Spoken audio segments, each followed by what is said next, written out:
ጤና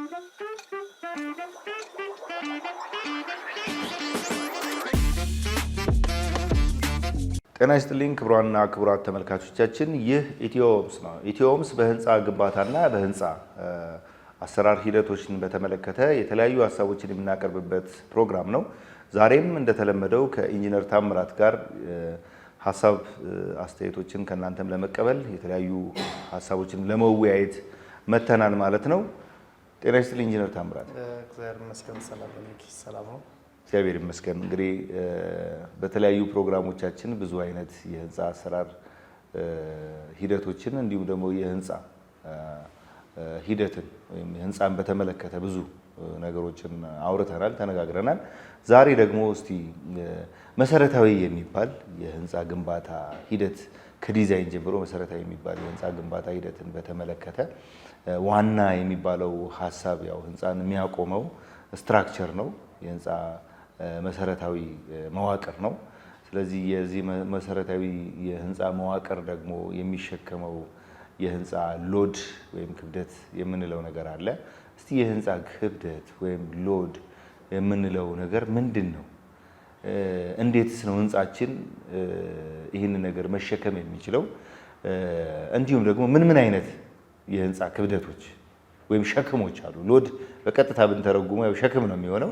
የህንፃ ሸክሞች ወይም የስትራክቸራል ሎዶች ስንት አይነት የስትራክቸራል ሎዶች አሉ?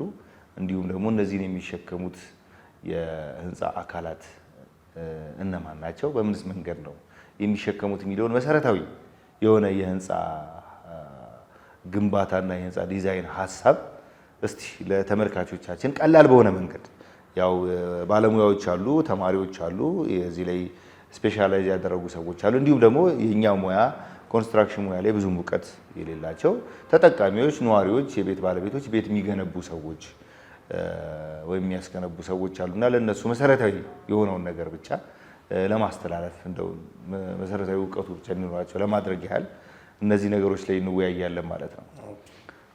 አዎ ይሄ የህንፃ ክብደት ወይ ደግሞ ሎድ የምንለው በዋነኝነት አንድ ህንፃ ስንሰራ የራሱ ክብደት አለ። ህንፃውን ስንሰራ የምንጠቀመው ግብአቶች አሉ። እነዛ እያንዳንዱ ግብአቶች የራሱ የሆነ ክብደት አለ።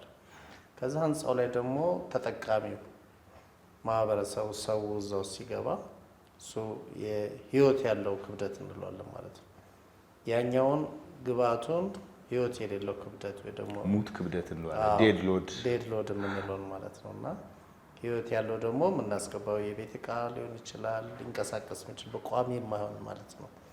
ስለዚህ እነዚህን እንደገና ደግሞ የተፈጥሯዊ ከውጭ የሚገኝ ደግሞ ከንፋስ የሚመጣ ከመሬት መንቀጥቀጥ ጋር ተያይዞ የሚመጡ ክብደቶች አሉና አንድ ህንፃ ዲዛይን ሲደረግ ይሄን ሁሉ ነገር ታሳቢ አድርጎ ዲዛይን ይደረጋል ማለት ነው።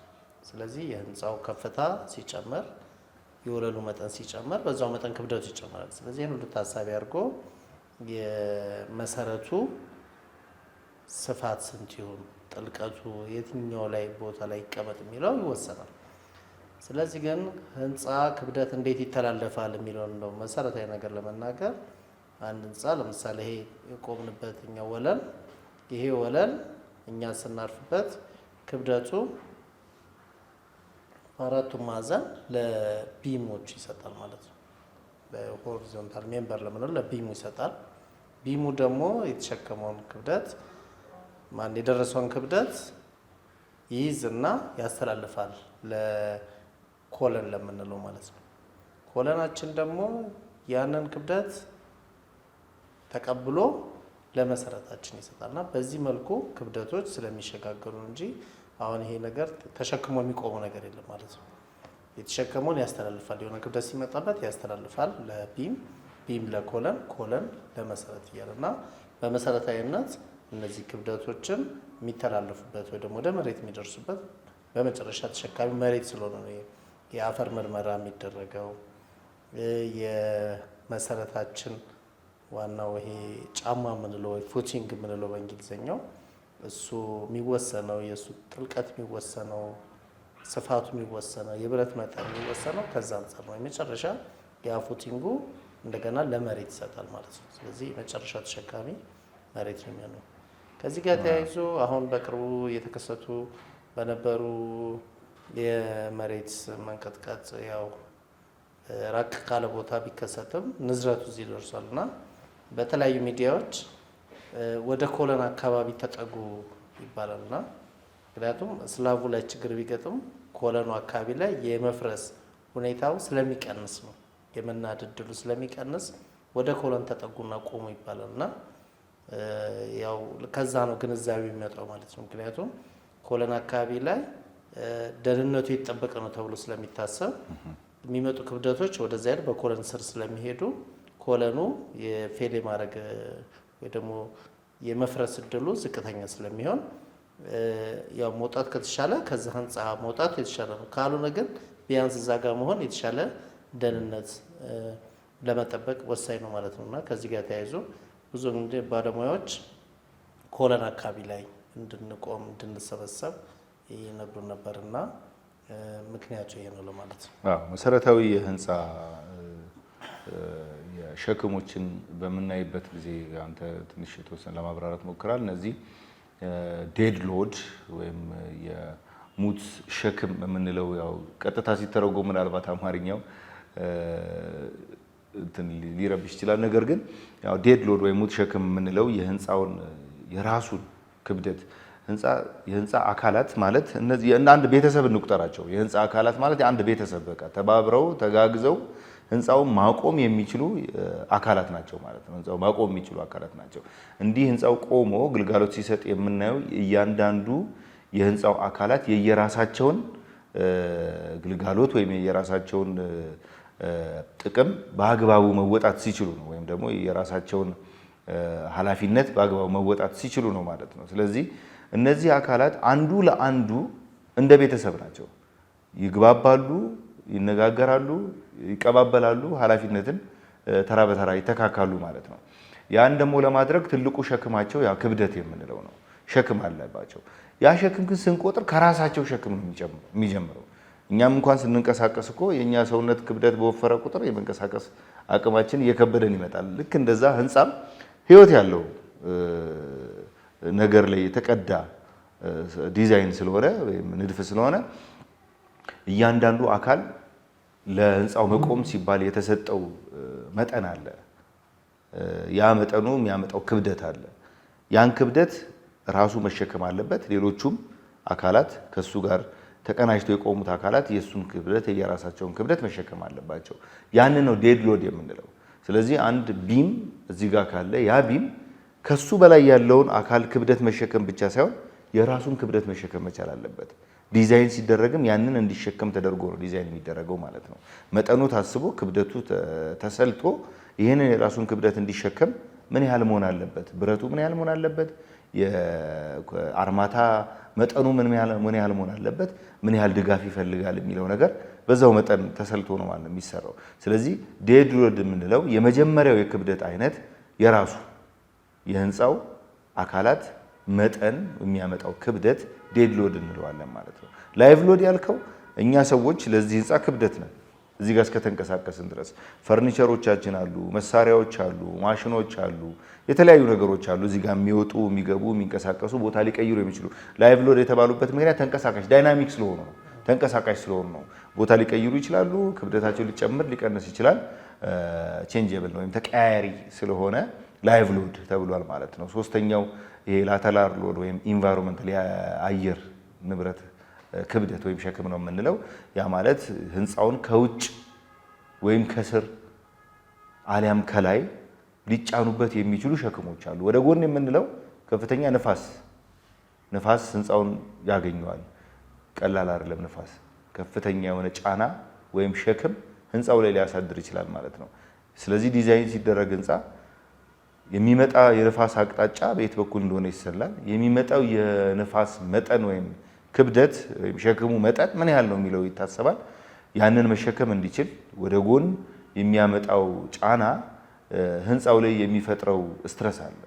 ላይክ እንደ ሺር ስትረስ አይነት ነገር ሊፈጥር ይችላል። ያ ደግሞ የህንፃውን አካል ሊጎዳውና ወይም አቅሙን ሊያሳጣው ይችላል ማለት ነው። ሌላኛው ከስር የምንለው የሴስሚክ ሎድ የምንለው እኛ ጋር ቅድም የጠቀስከው የመሬት መንቀጥቀጥ ሁኔታዎች ቅርብ ጊዜ የተከሰቱት አይነቶች የመሬት መንቀጥቀጥ ከስር የህንፃውን የኢንቴግሪቲ ወይም የመቆም አቅም ሊጎዳ የሚችል እንቅስቃሴ ህንፃ ስቴብል ሆኖ አንድ ቦታ ላይ ተረጋግቶ የቆመ አካል ነው፣ ሰው ሰራሽ አካል ነው። የሱ አርፎ የቆመበት የመሬት አካል ደግሞ ከተንቀሳቀሰ የህንፃውን የመቆም ህልውና ያናጋል ማለት ነው፣ ወይም ጥንካሬውን ሊጎዳ ይችላል ማለት ነው። የሴስሚክ ሎድ እንለዋለን። የቫይብሬሽኑ ያው ከፍተኛ ጉዳት ሊያስከትልበት ይችላል። እንደመጠኑ ግን ህንፃዎቹ ዲዛይን ሲደረጉ ደግሞ የአካባቢው ለዚህ አይነት የተፈጥሮ አደጋ የመጋለጥ ሂደቱ በጥናት የተቀመጡ ቁጥሮች ይወሰዳሉ። ያንን ለመሸከም የሚያስችለው ጥንካሬ፣ ያንን ለመቋቋም የሚያስችለው ጥንካሬ ምን ያህል መሆን አለበት የሚለው ተሰልቶ የብረት መጠኑ የቅድም ያላቸው የህንፃ አካላት የመቀራረብና የመራራቅ እንዲሁም የመጠናቸውን ሁኔታ የሚወስነው ይሄ ነው ማለት ነው። ሌላኛ አካባቢ የለም እንጂ በረዶ ደግሞ ያለባቸው አካባቢዎች ከላይ የምንለው የበረዶና የዝናብ ጫናዎች ያድሩበታል። ስለዚህ ያንን መሸከም ምን ያህል ጫና አለው፣ የዝናብ ምን ያህል ጫና አለው፣ የበረዶ ምን ያህል ጫና አለው፣ ምን ያህል ሸክም አለው። ስለዚህ ይህንን ለመሸከም ለመቋቋም እንዴት መሆን አለበት፣ እንዴት ዲዛይን መሰራት አለበት የሚለው ከዛ ይጀምራል ማለት ነው። ስለዚህ እነዚህን አይነት የተለያዩ ጫናዎች ወይም ሸክሞች ተቋቁሞ ነው ህንፃ የሚቆመው ማለት ነው። ያንን ለማድረግ ያንን ለመቋቋም እንዲችል እኛ ምን እንሰራለን ማለት ነው? ቀድመን የቁጥር ካልኩሌሽናችንን እንሰራለን፣ ዲዛይናችንን እንሰራለን። እነዚህን ሁሉ ኮንሲደር አድርገን እንሰራለን ማለት ነው። ስለዚህ እነዚህን ተቋቁሞ ህንፃ እንዲቆም ወይም አገልግሎት እንዲሰጥ እነዚህን የሎድ ወይም የሸክም ወይም የጫና አይነቶች ታሳቢ እናደርጋለን ማለት ነው።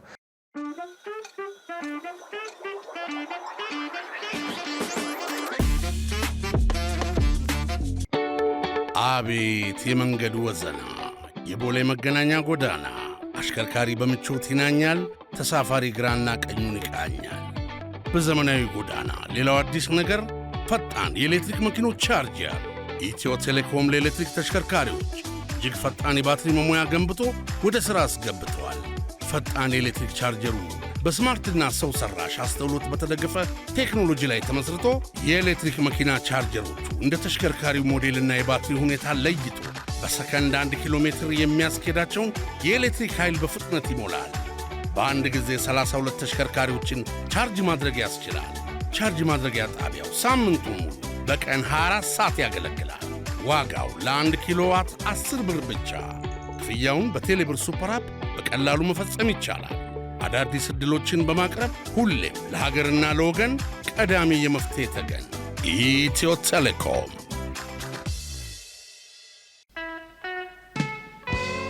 ከግርግር ከትርምስ ከውከት ቱማታ የራቀ ፍጹም ማራኪ ቦታ ያለ ከፍታው ላይ ጋራ ላይ ሰላም ከሰፈነበት ንጹህ አየር ከሚነፍስበት ጋራ ላይ ሆቴል ሲመጡ ማራኪ መስተንግዶ ሁሉ ሙሉ በሆነባቸው ቢፈልጉ በተናጠል በጥንድ አሊያም በቤተሰብ አረፍ የሚሉባቸው ምቹና ሰላማዊ የመኝታ ክፍሎቹ፣ የላውንደሪና የአዳራሽ አገልግሎቱ፣ ጣት የሚያስቆረጥም ምግብና መጠጡ፣ እረ ምኑ ቅጡ! ለእርሶ ለደንበኛው ለንጉሱ ንግሥቲቱ ጠብር ግፍ ባይ ጋራ ላይ ቴራሱ ላይ ሆነው የእንጦጦን ነፋሻና ንጹህ አየር እየማጉ በአረንጓዴው ደን እየተማረኩ ድፍን አዲስ አበባን እየቃኙ በዚሁ በቴራሱ ላይ የላውንጅ የሳውናና ስቲም አገልግሎት ዘና ይበሉ። ጋራ ላይ ሆቴል አዲሱ ገበያ ጎጃም በር መውጫ አጅፕ ኦይል ፊት ለፊት ያገኙናል። ቢያሻው በ0989 050607 ወይም በ0930 098783 ይደውለው። ጋራ ላይ ይበሉ። ከገቡበት ወዲያ እረ ባልወጣሁ የሚያስብል ጋራ ላይ ሆቴል።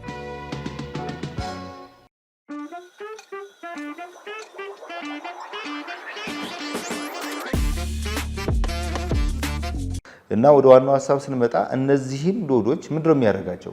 እነዛ ቀደም ቤተሰብ ያልናቸው የህንፃ አካላት እርስ በርሳቸው ተያይዘው ያንን መሸከም አይደለም።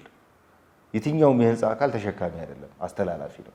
ጊዜያዊነት ይሸከማል። ለምሳሌ ይሄ ስላብ የምንለው አለ፣ አንድ የህንፃ አካል ነው። ይሄ ወለል የምንለው ማለት ነው። ወለል ላይ ላይቭ ሎድ አለ፣ የራሱ የወለሉ ደግሞ ዴድ ሎድ አለ። ስለዚህ ላይቭ ሎድ የምንላቸው እኛ አለን ፈርኒቸሮቻችን። እነዚህን ሎዶች ወይም ሸክሞች ተሸክሞ አይቀመጥም። ምን ያደርጋል? ለማን ይሰጣል? ለጓደኛው ለቢም ደግሞ ይሰጣል ማለት ነው። ቢም ተቀብሎ ደግሞ ያንን በጊዜያዊነት ተሸክሞ ለኮለን በዋናነት ዋና የሸክም አስተላላፊ የምንለው ቨርቲካል ሜምበር ኮለን ነው። ኮለን በፍጥነት እነዚህን ሎዶች ተሸክሞ መቆም ስለሌለበት ከቆመ ምን ይሆናል? ያንን ተሸክሞ የሚቆም ቢሆን ያው በክል ያደርጋል፣ አሊያም መሰበር፣ ሺር የማድረግ የመንሸራተት ስላይድ የማድረግ ወይም የመቆረጥ ሁኔታ ውስጥ ሊገባ ይችላል ማለት ነው። ብዙ አደጋዎች ካሁን በፊት አንተ በእርግጠኝነት ሙያው ላይ ስላለህ የዚህ አይነት አደጋዎችን አይተህ ሊሆን ይችላል። በከተማችንም ተከስተዋል። የህንፃ መውደቅ ሁኔታዎች ተፈጥረዋል። እነዚህ የእያንዳንዱ የህንፃ አካል ካለው የሸክም መጠን ጋር እኩል ወይም ተመጣጣኝ የሆነ የመሸከም አቅም ሳይሰጣቸው በመቅረቱ ነው እነዚህ አይነት አደጋዎች የተፈጠሩት ማለት ነው። በተለይ ኮለን ያንን ሸክም ተቋቁሞ ቴምፖራሪ ወይም ጊዜያዊነት ቢሆንም ወደ መሬት ለማስተላለፍ ወደ ፉቲንጋችን ለማስተላለፍ ወደ ፋውንዴሽናችን ለማስተላለፍ የሚያስችለውን አቅም መፍጠር ካልቻለ ያው ራሱ ይወድቃል ማለት ነው። ስለዚህ ራሱ ሲወድቅ ሌሎችንም ይዞ ይወድቃል ማለት ነው። ስለዚህ ጊዜያዊ ናቸው። የመጨረሻው ሎድ ተሸካሚ ወይም ጫና ተሸካሚ የምንለው መሬት ነው። ሁሉም የምንሰራቸው የህንፃ አካላት ተሸክሞ ማስተላለፍ ተሸክሞ ማስተላለፍ ተሸክሞ ማስተላለፍ ነው በጊዜያዊነት። መጨረሻ ላይ የሚሰጡት እዳቸውን የሚሰጡት ለማን ነው ማለት ነው? ለመሬት ነው ማለት ነው። መሬት ለዚህ ነው አንስተዋል አንተ የአፈር ምርመራ የሚደረግበት ምክንያት አፈሩ ደግሞ ውስጥ ምን ያህል ክብደት የመሸከም ባህሪ ያለው ብዙ አይነት አፈር በተለያየ ቦታ ላይ ስላለ ይሄኛው አፈር ሸክም የመሸከም አቅሙ ከፍተኛ ነው፣ ይሄኛው ዝቅተኛ ነው፣ ይሄኛው መካከለኛ ነው ብንል ዝቅተኛ የመሸከም አቅም ያለው አፈር ዝም ብለህ ዳን ተሸከም ብላ አትሰጠው። ምን ታደርገዋለህ? ታወጣና ትጥለውና ሌላ የመሸከም አቅሙ ጥሩ የሆነ አፈር ደግሞ ተውሰን አምጥተን አስገብተን ኮምፓክት አድርገን እሱ ላይ ህንጻችንን እናቆማለን ማለት ነው። ስለዚህ እነዚህ መሰረታዊ የህንጻ ክብደት ጫና ወይም ሸክም የመሸከምና የማስተላለፍ ሂደቶች ናቸው ማለት ነው። እዚህ ላይ ኢንጂነር ብዙ አይነት ሎድ ትራንስፈሪንግ ሲስተሞችን አይተናል። የሌላ ደግሞ ስትራክቸራል ሲስተም ቤዝድ ኦን ሎድ ትራንስፈር እንደዚህ ሎድ በማስተላለፍ ወይም ሸክም በማስተላለፍ ሂደት ውስጥ ያሉ የህንጻ ሂደት ወይም ደግሞ የህንጻ ግንባታ ሂደቶች አሉ። እነዚህ የምንላቸው ሎድ ቢሪንግ ወሎች ወይም ተሸካሚ ግድግዳ አሊያም ፍሬም የምንላቸው የህንጻ አካላት አሰራር ሂደቶች አሉ። እስቲ እነሱን ያቸው። ይሄ ሎድ ቤሪንግ ፍሬም የምንለው ማለት ለምሳሌ በተለምዶ ይሄ ሰርቪስ ቤት ወይ ደግሞ የቪላ ቤት ስንሰራ ቀደም ባለው ግድግዳዎች ከሸክላ ይሰሩ ነበር። ከሸክላ ይሰራሉ፣ ኮለን አይኖራቸው። ስለዚህ ክብደቱን በቀጥታ የሚሸከሙት እነሱ ናቸው። ያው ግድግዳው ክብደት ተሸካሚ ነው ማለት ነው። ኮለን አይኖረውም። በደብል ወይ ደግሞ ሁለት ሸክላዎችን በመገንባት 25 ሳንቲም ስፋት ያለው የሸክላ ግቢ ይሆንና ክብደቱን በራሱ ይሸከማል። ይሄ ሎድ ቤሪንግ ወል የምንለው ወይ ደግሞ በራሱ ክብደቱን የሚሸከም ግድግዳ እንለዋለን ማለት ነው። አሁን ደግሞ የተለመደው ለምሳሌ ያንን እነዚህ በሰርቪስ ቤት ወይ ቪላ ቤት ስንሰራ ኮለን እናደርጋለን አይደል? ኮለን አድርገን ቦሎኬት እንገነባለን። በዚህ ሁኔታ ወሉ ወይ ደግሞ ግድግዳው ክብደት የማይሸከምበት ሁኔታ ይሄኛው ፍሬም ይባላል። ፍሬም ይባላል። ፍሬም ማለት አሁን ስትራክቸርም የህንጻም ስንሰራ መጀመሪያ ፍሬም ወይም ስትራክቸሩ ይሰራልና ስትራክቸሩ ከተሰራ በኋላ ነው የቦሎኬት ግንባታ የምናካሄደው። ያ ማለት ግድግዳውን ብናፈርሰው ስትራክቸራችን ወይ ደግሞ ያ መዋቅሩ አይናጋም ማለት ነው። በዚህ ኬዝ ግድግዳችን ክብደት ወይ ደግሞ ይሄ ክብደት ተሸካሚ አይደለም ማለት ነው። ከቨር ለማድረግ ወይ ለመሸፈን ነው እንጂ ክብደትን በቀጥታ አይሸከም ማለት ነው። ስለዚህ በዚህ መልኩ እንከፋፍላቸው እንደዛ ብለና ቅድም ካለው ጋር ለመጨመር በተለመደው አሰራር ህንጻችን በተለይ ከፍ ሲል የኮለን ሳይዝ ከታች ይወፈርና ወደ ላይ ሲመጣ እየቀነሰ የማቴሪያሉን የምንጠቀመው የግብአት መጠንም ይቀንሳል፣ የኮለኑ ሳይዝም ያንሳል ማለት ነው። ይሄ የሚሆነው ክብደት ከላይ በትንሽ እየመጣ ወደ ታች የከበደ ሲሄድ የኮለን ሳይዙም እየጨመረ ይመጣል። ወደ ላይ ደግሞ ሲሄድ ኃላፊነታቸው እየጨመረ ስለሚመጣ ከላይ ያለው ከበላዩ ያሉት የሸክም መጠኖች ዝቅተኛ ናቸው። ወደ ታች የወረድን ስንመጣ ከላይ ያሉት ወለሎች ቁጥር እየጨመረ ስለሚመጣ ታች ያሉት ኮለኖች ሸክማቸው እየጨመረ ስለሚመጣ ያንን ለመቋቋም እንዲችሉ ከፍተኛ መጠን ያለው ተደርጎ ይሰራሉ ማለት ነው። ከሱ ጋር ተያይዞ ደግሞ ይሄ ላተራል ግፊቶች ለመቆጣጠር ሽሮውሉን በፎቅ ላይ በተለይ ኮርነሮች ላይ የምንጠቀማቸው ሼር ዋል የምንለው አለና ከአርማታ የተሰራ ግድግዳ ማለት እንችላለን። እንደዚህ አይነት ነገር የቶርዥን የምንለውን ፎርስ ሬዚስት እንዲያደርግ ከኮለንም በላይ ኤል ሼፕ ሆኖ የምንሰራቸው ሌላ ስትራክቸሮች አሉ። በተለይ ሃይ ራይዝ ቢልዲንግ ሲሆንና ሽሮሎቹም የተሻለ ህንፃውን የሚመጡበትን ጫናዎች ለመሸከም ከዛም ለማስተላለፍ የምንጠቀምባቸው የስትራክቸር እነዚህን ፍሬም እንላቸዋለን ማለት ነው። ፍሬም ስትራክቸር ከተሰራ በኋላ መዋቅሩ ከተሰራ በኋላ ከዛ ወዲህ ወደ ግድግዳው እንሄዳለን ማለት ነው።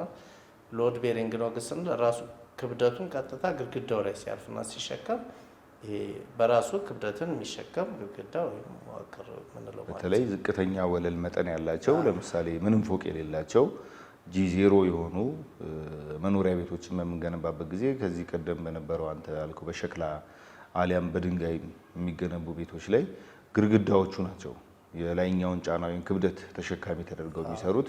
እነዚህ ፍሬም የምንላቸው የህንፃ አካላት አይኖሩም። ሙሉ ክብደቱ የግድግዳ አካላት ላይ ይሆናል ማለት ነው። ፍሬሚንግ በምንልበት ጊዜ ግን እነዛ ቅድም የጠራናቸው የጠቀስናቸው እንደ ኮለን፣ ቢም፣ ስላብ የመሳሰሉት የህንፃ አካላት ፍሬም ተደርገው ተገንብተው የህንፃውን የመሸከምና የማስተላለፍ ኃላፊነቱን ወስደው በሚሰሩበት ጊዜ ይህ የፍሬሚንግ የህንፃ አሰራር ሂደት እንለዋለን ማለት ነው። ሁሉም አካላት ለየብቻ የራሳቸው ህልውና አላቸው። ነገር ግን ተቀናጅተው የህንፃውን ክብደትና ጫና ወይም ሸክም የማስተላለፍና የመሸከም ስራን ይሰራሉ ማለት ነው። ሌላኛው ፕሪቴንሽኒንግ እና ፖስት ቴንሽኒንግ የሚባል የህንፃ ግንባታ የሎድ የመሸከምና የማስተላለፍ ስራ ሂደቶች አሉ። የፖስት ቴንሽን የምንለው አሁን ላይ በደንብ እየተለመደ ያለ የህንፃ ቋሚ አካላትን ቁጥር ለመቀነስ በተለይ አሁን ሰፊ የግልጋሎት ቦታን ለማግኘት በምንፈልግበት ጊዜ ብዙ አንዳንድ ጥቂት ናቸው በእርግጥ አሁን በከተማችን ውስጥ ያሉት እንደዚህ አይነት ስራን የሚሰሩ አካላት ኮንትራክተሮች ያሉት። በዚህ መንገድ የሸክሙን መጠን በገመድ ወይም ኬብል በፍሬም ውስጥ እንዲያልፍ በማድረግ በቨርቲካል ወይም ደግሞ በቋሚ የህንፃ አካላት ውስጥ የሚያልፍ የነበረውን የህንፃ ክብደት ወይም ጫና በገመድ ውስጥ በረጅም ርቀት እንዲጓጓዝ አድርገን ያንን ክብደት ወይም ጫና ወደ ታችኛው የህንፃችን ክፍል ለማስተላለፍ የምንሞክርበት ከህንፃ ግንባታው መጠናቀቅ በኋላ ፖስት የተባለበት ምክንያት ነው። ፖስት ቴንሽን ነው። በኋላ በመጎተት ያንን ኬብል በመጎተት ክብደቱን እንዲያስተላልፍ የምናደርግበት የፖስት ቴንሽኒንግ ሲስተም አለ። ፕሪቴንሽን የምንለው ደግሞ ያው ፍሬሚንግ ውስጥ ቀድመን የምንሰራው የህንፃ አሰራር ሂደት ነው ማለት ነው። እነዚህ ዋና ዋና የህንፃ አካላትና ዋና ዋና የህንፃ ሸክሞች ወይም ክብደቶች የመሸከምና የማስተላለፍ ሂደቶች መሰረታዊ የሚባሉት እውቀቶች ናቸው ማለት ነው። ህንፃ የራሱ የሆነ ክብደት አለው። የተንቀሳቃሽ አካላት ክብደት አለው። ከውጭ የሚመጡ የአየር ንብረት ሸክሞች ወይም ክብደቶች አሉ። እንዲሁም ደግሞ ህንፃችን የተለያዩ አካላት አሉት። እነዚህ አካላት ደግሞ ቢም፣ ስላብ፣ ኮለን፣ ፉቲንግ ወይም ፋውንዴሽን ብለን እስከ መሬት ድረስ የምንወርድበት እንዲሁም ደግሞ ሌሎቹ የሽፋን የምንላቸው ደግሞ አካላት እንደ ግድግዳ፣ ጣራ የመሳሰሉት የሽፋን አካላት ነው የምንላቸው። ያ ማለት የህንፃውን ፕራይቬሲ ወይም ደግሞ ግላዊነት ለመጠበቅ ከውጭኛው አካል ለመከለል ብቻ የምንጠቀምባቸው የህንፃ አካላት ናቸው ማለት ነው። እንዲሁም ደግሞ የመተላለፊያ በር፣ የጋራ መጠቀሚያ ደረጃ፣ ኮሪደር የመሳሰሉት አካላት አሉ። እነዚህ ሁሉ የየራሳቸውን ግልጋሎት ነገር ግን በተቀናጀ መንገድ አንድ ላይ በምንሰራበት ጊዜ የተለያየ ግልጋሎትን ወይም ህንፃውን ጥቅም በአግባቡ እንዲሰጥ ያደርጉታል ማለት ነው። ስለዚህ እነዚህ የህንፃ ሸክምና የህንፃ አካላት መሰረታዊ የሚባሉ ሀሳቦች እነዚህ ናቸው። እነዚህን ሀሳቦች መያዝ የምንኖርበት ህንፃ በምን መንገድ ነው የቆመው፣ በምን መንገድ ነውስ እኛ የምንገለገልበት ወይም የተገነባውስ ምን መሰረታዊ ሀሳብ ይዞ ነው የሚለውን ለማወቅ ይረዳል በሚል ነው ለተመልካቾቻችን ይሄንን ይዘን የቀረብነው። ተጨማሪ ሀሳብ ካለ እድሉ ልስጥህ። አዎ እንዳልከው ያው ፍሬም ያለው ስትራክቸር ከተሰራ በኋላ ግን ዲዛይን ሲደረግ እዛ የምንጠቀምበት እያንዳንዱ ማቴሪያል ግን ታሳቢ ይደረጋል። ከስትራክቸር ወይ ከመዋቅሩ ማቴሪያሎች በተጨማሪ ቦሎኬት የምንጠቀም ከሆነ፣ ሸክላ የምንጠቀም፣ አልሙኒየም የምንጠቀም ከሆነ፣ ኮርኒስ ላይ የምንጠቀሙ ማቴሪያል ጨምሮ እንደ ክብደት ታስቦ ዲዛይን እንደሚደረግ አድማጭ ተመልካቹ ታሳቢ እንዲያደርግ የእያንዳንዱ የህንፃ ግብአት የራሱ ክብደት ህንፃው ላይ የሚያመጣው ተጽዕኖ አሉታዊም ሆነ አዎንታዊ ተጽዕኖዎች እንዳሉና ያንን ታሳቢ ተደርጎ ዲዛይን እንደሚደረግ ለመረዳት ያስችለናል ማለት ነው። አብራችሁን ስለነበራችሁ እጅግ በጣም እናመሰግናለን። በሌላ ፕሮግራም በሌላ ሀሳብ እስከምንገናኝ ድረስ ቸር ሰንብቱ።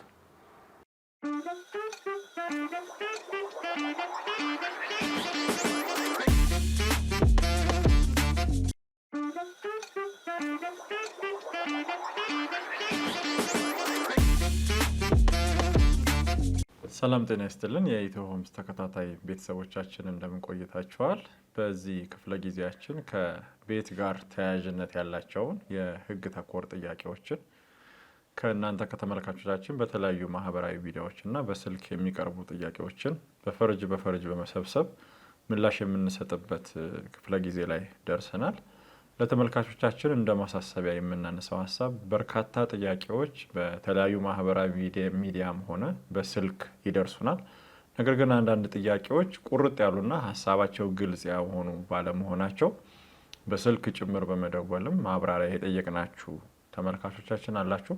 ስለዚህ ከዚህ በኋላ የምትልኳቸውን ጥያቄዎች በማንኛውም አይነት መልኩ ስትልኳቸው ግልጽና ጥያቄዎቻችሁ ምን እንደሆኑ ያጋጠሟችሁ ነገርም ምን እንደሆነ በዝርዝር ማብራሪያዎችን ጨምራችሁ ብትልኩልን ጥያቄዎቻችሁን እያሰባሰብን ምላሽ የምንሰጥ ይሆናል።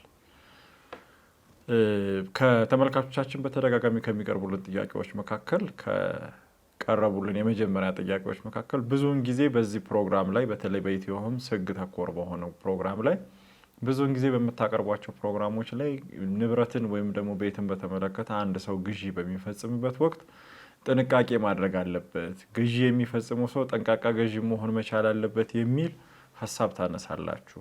ጠንቃቃ ገዢ ተብሎ የሚታወቀው ምን ነገሮችን የሚያሟላ ነው የሚል ይዘት ያለው ጥያቄ ከተመልካቾቻችን በኩል ቀርቦልናል።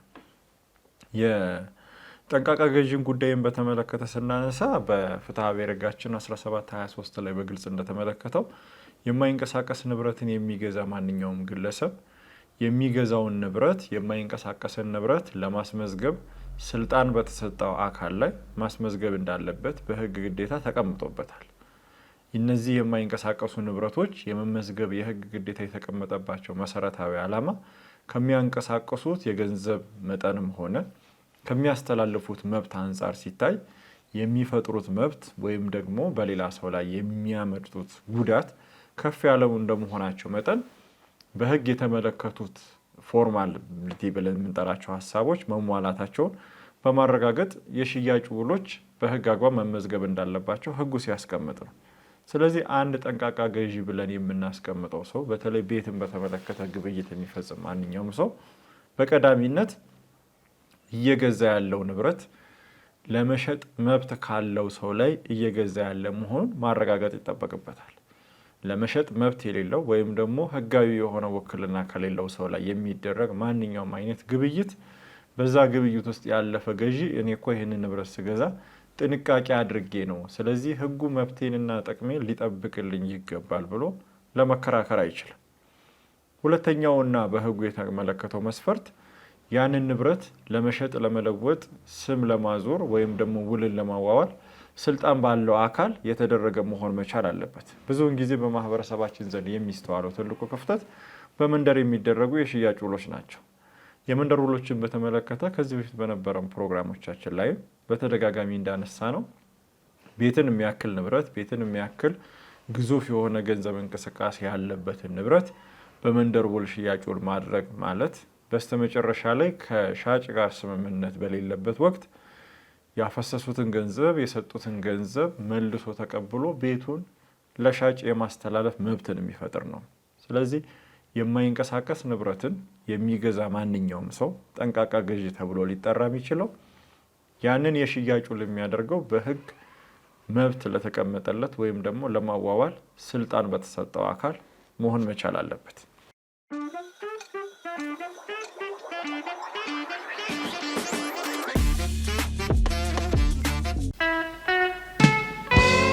ከግርግር ከትርምስ ከውከት ቱማታ የራቀ ፍጹም ማራኪ ቦታ ያለ ከፍታው ላይ ጋራ ላይ ሰላም ከሰፈነበት ንጹህ አየር ከሚነፍስበት ጋራ ላይ ሆቴል ሲመጡ ማራኪ መስተንግዶ ሁሉ ሙሉ በሆነባቸው ቢፈልጉ በተናጠል በጥንዳሊያም በቤተሰብ አረፍ የሚሉባቸው ምቹና ሰላማዊ የመኝታ ክፍሎቹ የላውንደሪና የአዳራሽ አገልግሎቱ ጣት የሚያስቆረጥም ምግብና መጠጡ አረ ምኑ ቅጡ ለርሶ ለደንበኛው ለንጉሱ ንግስቲቱ ጠበር ግፍባይ ጋራ ላይ ቴራሱ ላይ ሆነው የንጦጦን ነፋሻና ንጹህ አየር እየማጉ በአረንጓዴው ደን እየተማረኩ ድፍን አዲስ አበባን እየቃኙ በዚሁ በቴራሱ ላይ የላውንጅ የሳውናና ስቲም አገልግሎት ዘና ይበሉ።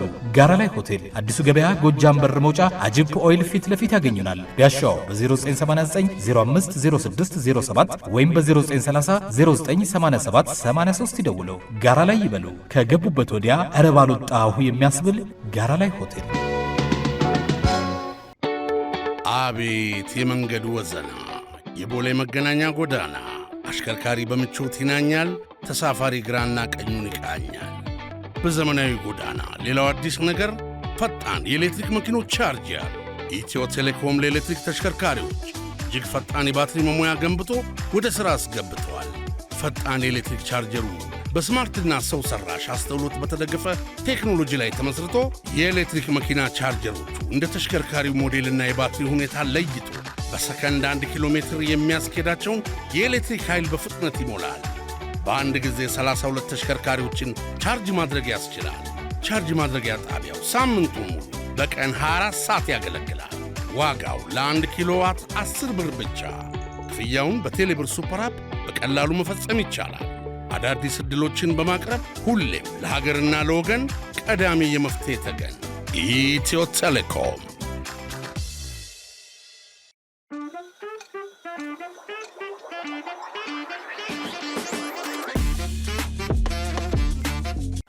ሌላኛው ከተመልካቾቻችን የቀረበልን ጥያቄ የመንደር ውልን በተመለከተ ነው።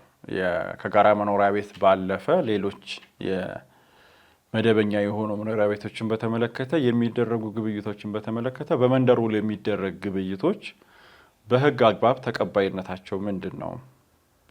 ለመሸጥ መብት የሌለው ሰው ወይም ደግሞ ለመሸጥ ፈቃድ የሌለው ሰው በመንደር ውል ተሻሽጠን ብንገኝ በሕግ አግባብ ውጤቱ ምን ይሆናል የሚል ጥያቄ ተነስቷል። የመንደር ውልን በተመለከተ ለሁላችሁም ተመልካቾቻችን ልብ እንድትሉትና ደጋግመንም ይህንን ሐሳብ የምናነሳው ነገ ከነገ ወዲያ ያወጣችሁትን ገንዘብ እንዳታጡ፣ ባፈሰሳችሁት በጥሪታችሁ ንብረት እናፈራለን ብላችሁ ባዶ እጃችሁን እንዳትቀሩ ነው። ቤትን በተመለከተ በተለይ የማይንቀሳቀስ ንብረትን በተመለከተ የሚደረጉ ግብይቶች በሕጉ አግባብ ውልን ለማዋዋል ስልጣን በተሰጠው አካል እስካልተደረጉ ድረስ ሻጭ የሆነው ግለሰብ የሕጉ ኢለመንት ወይም ደግሞ በሕጉ የተቀመጠው መሰረታዊ ሐሳብ አልተሟላም ብሎ እሱን መነሻ በማድረግ ብቻ ውሉ እንዲፈርስ ቢጠይቅ የሕጉ ውጤት የሚሆነው ውሉ ላይ ሻጭና ገዢ በውሉ መኖር ወይም ደግሞ በውሉ ሕጋዊነት እስከ ተካካዱ ድረስ ገዢም ገንዘቡ ከሕጋዊ ወለድ ጋር ይመለስለታል፣ ሻጭም ይዞታም ይሁን ቤቱ እንዲመለስለት ይደረጋል። ስለዚህ የመንደር ውሎችን በተመለከተ በሕጉ ላይ ልዩ የሆነ የውል ማዘጋጀት ወይም ደግሞ የውል መዋዋል ቅድመ ሁኔታ በሌለበት ሁኔታ ካልሆነ በስተቀር ሕጉ በግልጽ እንደዚህ አይነት ውሎች ሊደረጉ የሚገባቸው ውልን ለማዋዋል ስልጣን በተሰጠው በተለይ እንደ አዲስ አበባና እንደ ድሬዳዋ ባሉ ተቋማት በውልና ማስረጃ በኩል መሆኑ በግልጽ በተቀመጠበት ሁኔታ በመንደር የሚደረጉ ውሎች የሕግ ተቀባይነት የላቸው።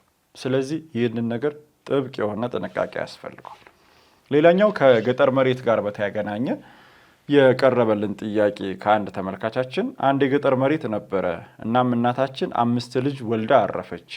በመሆኑም ከ5ቱ ልጆች መካከል አንደኛው ከ2002 ዓ.ም አንስቶ እስከ 2004 ዓ.ም ድረስ የመሬት አዋጅ አሰራር መሰረት ለመጨረሻ ልጅ ወራሽ ተብሎ ለአንዱ ልጅ ወረሰ። ከትንሽ ዓመት በኋላ ሁሉም ልጆች ይገባናል የሚል ጥያቄ ቢያነሱ አላካፍልም የሚል መልስ ሰጠ። ስለዚህ ጉዳይ በሕጉ የተመለከተው የይርጋ ጊዜ ገደብ ምን ያህል ነው? ይህስ ተግባራዊ መሆን የጀመረው ከምን ያህል ጊዜ አንስቶ ነው የሚል ጥያቄ ቀርቧል። ከጥያቄው ጠቅላላ ይዘት እንደምንረዳው ጉዳዩ ወይም ደግሞ ተመልካቻችን ያቀረቡት ጥያቄ ከገጠር መሬት ጋር የተገናኘ ጉዳይ ነው። የገጠር መሬትን በተመለከተ ተመልካቻችን ያቀረቡት ጥያቄ ከየት አካባቢ የትኛው ክልል ላይ ያለ መሬት ላይ የተነሳ ክርክር ስለመሆኑ ግልጽ ባያደርግም ለሁላችሁም ግንዛቤ ለመፍጠር ያክል የገጠር መሬትን በተመለከተ ሁሉም ክልሎች የየራሳቸው የገጠር መሬት አስተዳደርና ቁጥጥር አዋጅ አላቸው። ስለዚህ የገጠር መሬትን በተመለከተ መውረስንም ይሁን በዛ መሬት ላይ ባለመብት መሆንን በተመለከተ በገጠር መሬት አዋጁ ላይ በተቀመጡት የሕግ ድንጋጌዎች የሚገዛ ይሆናል። ነገር ግን ተመልካቻችንን በስልክ ደውለን ጉዳዩን ይበልጥ ግልጽ ለማድረግ እንደሞከር ነው በአማራ ብሔራዊ ክልላዊ መንግስት የሚገኝ የገጠር ይዞታ ላይ የተነሳ ክርክር ነው። እንዳሉት ወላጅ እናታቸው ካረፈች በኋላ ከቤት ውስጥ መካከል ካሉት 5 ልጆች ውስጥ የመጨረሻው ልጅ ይህንን የእናታቸውን ድርሻ የሆነውን መሬት በስሙ እንዲገበርና በሱ ስም እንዲጠቀም ካደረጉ በኋላ ሌሎች ልጆች ትንሽ ቆይተው ወይ ደግሞ ከተወሰነ ዓመት በኋላ እኛም ድርሻ ይገባናል ብለው ሲጠይቁ ይሄ የመጨረሻ ልጅ ሊጠይቁኝ አይገባም ብሎ የሕግ ክርክር አቀረበ። እሱም በተመለከተ ሕጉ ምን ይላል? የገጠር መሬት አስተዳደር አዋጅን በተመለከተ በክልሎች እንደተጠቀሰው ብዙውን ጊዜ የሚሻሻሉ የገጠር መሬት አዋጆች ይወጣሉ። የአማራ ብሔራዊ ክልላዊ መንግስት በ2009 ዓ.ም የተሻሻለ የገጠር መሬት አስተዳደርና ቁጥጥር አዋጅ አውጥቶ እናገኛለን። ከዛ በፊት አዋጅ ቁጥር 133 የሚባል አዋጅ አለ። በሱ አዋጅ መሰረት መሬትን በውርስ የማስተላለፍን ጉዳይ በተመለከተ ቅድሚያ መሬት ለሌላቸው ሰዎች ቅድሚያ ይሰጣል። ስለዚህ የተመልካቻችን ጥያቄ ተያያዥነት የሚኖረው ከሱ ጋር ነው። የክልሎች የገጠር መሬት አዋጅ ሕጉ በሚሰራበት ወቅት መብት የሚሰጠው መሬት ለሌለው ሰው ቅድሚያ ይወርሳል በማለት የሚያስቀምጥ ከሆነ ሌሎች ልጆች በወቅቱ ሊወርሱ ያልቻሉት እነሱ መሬት ያላቸው በመሆኑ ከሆነ እና ያንን መሬት ያ ልጅ እያረሰም ይሁን ግብር እየገበረበት ሲጠቀምበት ከቆየ በኋላ በወንድሞች መካከል ወይም ደግሞ በአንድ እናት ልጆች መካከል የሆነ ወይም ደግሞ ሁሉም ወራሽ ተብለው በሚቆጠሩ ሰዎች መካከል የእናታችንን ድርሻ እኛም መውረስ የሚገባንን ድርሻ አላካፈልም ብሎ ጥያቄ የሚቀርቡ ከሆነ በፍትሐ ብሔር ሕግ ቁጥር 1000 ላይ በግልጽ እንደተመለከተው በ3 ዓመት ጊዜ ውስጥ መብታቸውን እስካልጠየቁ ድረስ የመጠየቅ መብታቸው ይቀርባቸዋል ማለት ነው። ስለዚህ አንድ ወራሽ የሆነ ሰው ወራሽ ከሆነው ከሌላኛው ሰው ጋር የውርስ ንብረት ተይዞብኛል ብሎ የሚጠይቅ ከሆነ በ3 ዓመት ንብረቱ መያዙን ካወቀበት ጊዜ አንስቶ በ3 ዓመት የጊዜ ገደብ ውስጥ እስካልጠየቀ ድረስ መብቱ ይቀርለታል ማለት ነው። ለዛሬ ፕሮግራማችን የመጨረሻ ጥያቄ የምናደርገው አቶ ከበደ የተባሉት ግለሰብ ለፕሮግራማችን የላኩት ጥያቄ ላይ ሰላም የተከበራችሁ ኢትዮ ሆምስ ቤተሰቦች፣ እኔ ያለኝ ጥያቄ በከተማ ዙሪያ 1 ሄክታር መሬት ነበረ። ያ መሬት የአባቴ የይዞታ መሬት ነበረ። እናም አባታችን ካረፈ በኋላ ግብር እስከ 2001 ዓ.ም ጀምሮ እስካሁን ድረስ ማለትም እስከ 2017 ዓ.ም ድረስ ስንከፍል ቆይተናል። አሁን ላይ ግን የከተማው ማዘጋጃ ቤት አዲስ የወጣ የመሬት ልኬት መመሪያ አለ በማለት ግብር አትከፍሉም ወይም ደግሞ ልትከፍሉ አይገባም በማለት መልስ ሰጥቶናል። ይህንን በተመለከተ በሕጉ አግባብ እንዴት ይታያል በማለት ጥያቄ አቅርበዋል። ጉዳዩ የተወሰነ ማብራሪያ የሚጠይቅም ቢሆን ከጥያቄው መሰረታዊ ይዘት የምንረዳው በክልሎች ላይ የከተማና የገጠር አከላለል ወይም ደግሞ ዲማርኬሽን ብለን የምንጠራው በየጊዜው ክለሳ ይደረጋል። ቀድሞ በገጠር ይዞታነት ወይም በገጠር መሬትነት ይካተቱ የነበሩ ይዞታዎች በሂደት ከከተማ መስፋፋት ጋር ተያይዞ ወደ ከተማ እንዲካተቱ ይደረጋል። ስለዚህ ቀድሞ የገጠር መሬት የነበረ ይዞታ ቀድሞ ሲከፈል የነበረው በገጠር መሬትነት ወይም ደግሞ በአርሶ አደር ይዞታነት ከነበረ ወደ ከተማነት ክልል ውስጥ ሲዘዋወር ወደ ሊዝ ስርዓት ሊተላለፍ ይችላል። ምናልባት ተመልካቻችን ይህንን ፕሮግራም ካዩ በኋላ በዝርዝር በስልክ አግኝተውን ጥያቄውን ያብራሩልናል ብለን እናስባለን። ከጥያቄው ይዘት እንደተረዳ ነው ግን በከተማ አስተዳደሩ ሊሰጣቸው የሚችለው ምላሽ ቀድሞ በገጠር መሬትነት ስትከፍሉ በነበረበት የግብር ተመንም ሆነ የግብር መመሪያ ሳይሆን ብትከፍሉት ወደ ከተማ ይዞታነት ስለተጠቃለለ ይዞታችሁ በሊዝ ስርዓት ነው መክፈል ያለባችሁ የሚል ምላሽ ተሰጥቶ ከሆነ ከመሬት ስሪትም ሆነ ከመመሪያው አንጻር ተገቢነት ይኖረዋል። ከዚህ በዘለለ ግን በከተማ ይዞታነትም ለማስተናገድ ፈቃደኛ ያልሆነ ከሆነ ግን ጥያቄውን በዝርዝር ቢያብራሩልን በቀጣይ ፕሮግራማችን ዝርዝር ማብራሪያ ይዘንበት እንቀርባለን። ለተመልካቻችንም ጥያቄውን እናቀርባለን። ለዛሬ የነበረን ጥያቄዎቻችንና ምላሾቻቸውን ይህንን ይመስላል። ቀድመን ፕሮግራማችን ላይ እንዳሳሰብናችሁ የምትልኩልን ጥያቄዎችን በስልክም ሆነ በተለያዩ ማህበራዊ ሚዲያዎች የምትልኩልን ጥያቄዎቻችሁን አሰባስበን ምላሽ ለመስጠት እንዲያስችለን ዝርዝርና ግልጽ የሆኑ ጥያቄዎችን ብትልኩልን እነሱን አሰባስበን ምላሽ የምንሰጥበት ይሆናል። ስለተከታተላችሁን እናመሰግናለን። የኢትዮ ሆምስን የተለያዩ ማህበራዊ ሚዲያዎችን ላይክ፣ ሰብስክራይብ ለሌሎች ይጠቅማሉ ብላችሁ ካሰባችሁ ሼር እያደረጋችሁ ጠብቁን። ቸር ቆዩ።